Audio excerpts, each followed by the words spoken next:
bukan sekadar ucapan biasa, bukan sekadar nasihat sesaat. Kato Pusako adalah inti cara kita berbicara dengan benar dan cara kita memutuskan hal yang paling adil. Mari kita telusuri rahasianya.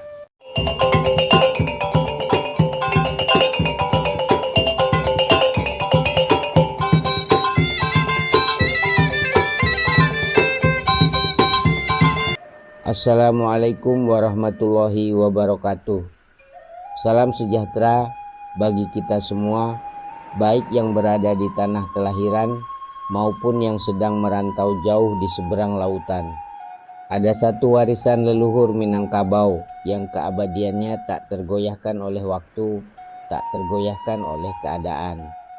Ia tidak lekang oleh panasnya perselisihan, tidak lapuk oleh derasnya hujan zaman. Itulah Kato Pusako, perkataan, keputusan, dan pedoman hidup yang diturunkan dari generasi ke generasi, dibangun di atas kebenaran, disepakati dengan musyawarah, dan selaras dengan tuntunan ilahi.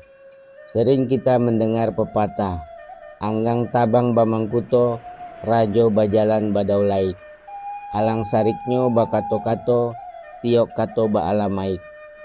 Setiap kata yang terucap, setiap keputusan yang diambil haruslah dipahami maknanya, dihayati hakikatnya, dan disesuaikan dengan tempat serta waktunya. Hari ini mari kita telusuri bersama kedalaman makna Kato Pusako, jenis-jenis kata, cara menyampaikan, syarat kebenaran, hingga hikmah menyelesaikan perselisihan sesuai adat dan syariat. Mari kita pelajari kembali agar kita tidak salah langkah, tidak salah berkata, dan tetap menjaga keabadian warisan mulia ini. Dalam tatanan adat Minangkabau, kata atau keputusan dibagi menjadi 4 jenis utama, masing-masing memiliki kedudukan dan sumber yang jelas. Pertama, Kato Pusako. Ini adalah perkataan yang menjadi asal dan dasar utama. Ia bersumber dari Niniak Katumangguangan, Niniak Parpatiah nan Sabatang, serta Cadiak Pandai zaman dahulu. Kata ini sudah disesuaikan dengan prinsip adat Basandi Syarak, Syarak Basandi Kitabullah, sehingga menjadi pedoman yang tidak berubah-ubah. Kedua, Kato Mupakai adalah keputusan yang lahir dari musyawarah bersama. Semua panghulu, Cadiak Pandai, orang tua, dan ahli adat dalam nagari duduk bersama, berbicara dengan jujur hingga mencapai kesepakatan yang disetujui semua pihak. Ketiga, Kato Dahulu Batapeki adalah keputusan yang sudah ditetapkan dan disepakati bersama sejak zaman Niniak moyang, sebelum dan sesudah mereka menetapkan aturan. Ini adalah landasan yang sudah teruji kebenarannya. Keempat, Kato Kudian Bacari. Kadang kala terjadi hal yang tidak terduga, ada penyimpangan atau hal baru yang belum diatur dalam keputusan lama. Maka kita mencarikan jalan keluarnya, disesuaikan dengan penyimpangan itu, lalu ditetapkan kembali melalui kesepakatan bersama. Kata yang baik pun harus disampaikan dengan cara yang tepat. Ada 4 cara menyampaikan perkataan sesuai dengan siapa lawan bicaranya. Kato Mandaki, disampaikan kepada orang yang lebih tua, lebih dihormati, atau berkedudukan tinggi. Dibawa dengan bahasa yang sopan, rendah hati, dan penuh penghormatan. Kato Mandata, disampaikan kepada orang yang sebaya atau setara kedudukannya. Dibawa dengan bahasa yang akrab, terbuka, dan saling menghargai. Kato Malereang, disampaikan kepada orang yang sedang dalam perdebatan atau perselisihan. Dibawa dengan bahasa yang menyeimbangkan, meluruskan, dan mendamaikan. Kato Manurun, disampaikan kepada anak muda, orang yang lebih muda, atau yang belum mengetahui banyak hal, dibawa dengan bahasa yang lembut, penuh nasihat, dan mudah dipahami. sebagaimana pepatah mengatakan, bulek kato dimupakai, bulek aye dek pambulua. Bayak diambiak jo mupakai, buruak dibuang jo etongan. Air melengkung karena pembuluhnya, kata menjadi bulat dan sempurna karena musyawarah.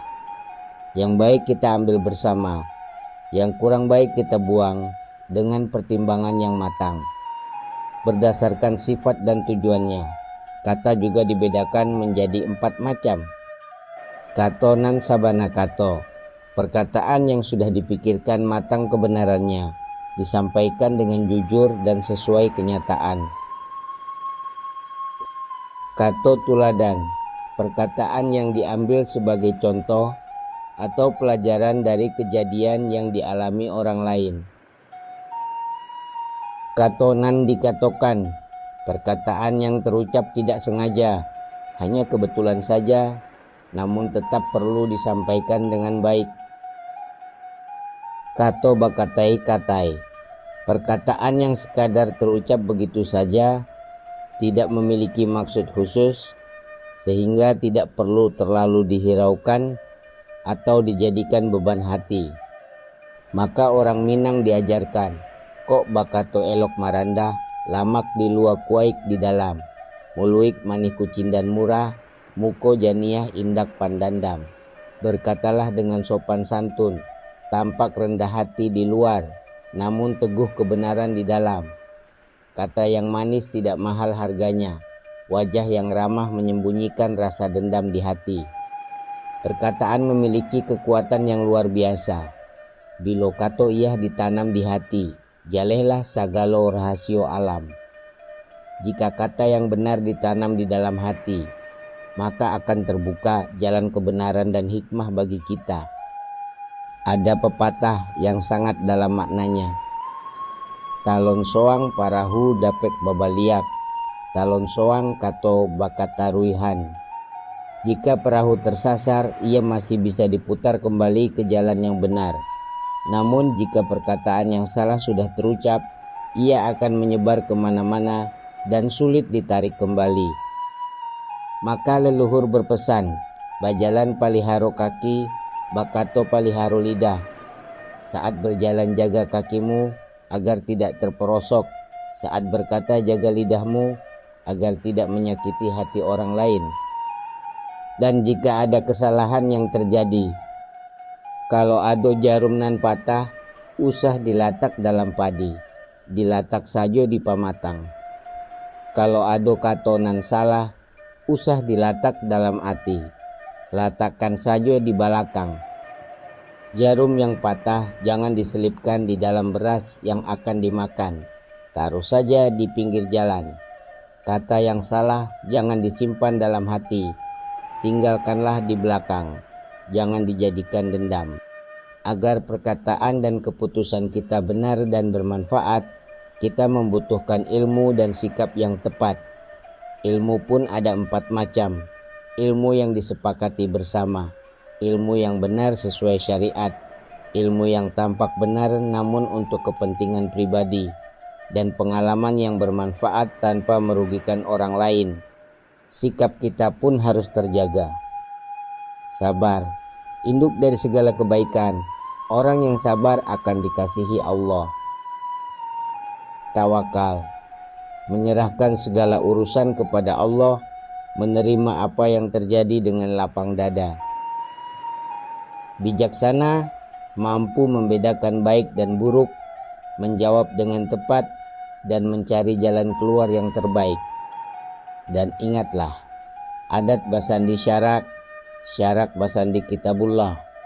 Syarak mengato adat memakai, ujuik satu balain jalan. Adat bersumber pada syariat, syariat bersumber pada kitabullah. Syariat menentukan aturan, adat menjalankannya. Tujuannya satu, jalannya banyak. Demikianlah sekilas tentang makna mendalam kato pusako, warisan leluhur yang tak lekang oleh panas, tak lapuk oleh hujan. Semoga kita semua mampu menjaga perkataan, memelihara musyawarah, dan selalu berpegang pada kebenaran sesuai adat dan agama. Jika penjelasan ini bermanfaat, jangan lupa like, subscribe, dan bagikan kepada saudara dan kerabat, agar warisan mulia ini tetap terjaga sampai ke anak cucu kita. Apakah ada pesan atau pengalaman lain tentang pentingnya menjaga kata? Silahkan tuliskan di kolom komentar dengan sopan. Wassalamualaikum warahmatullahi wabarakatuh.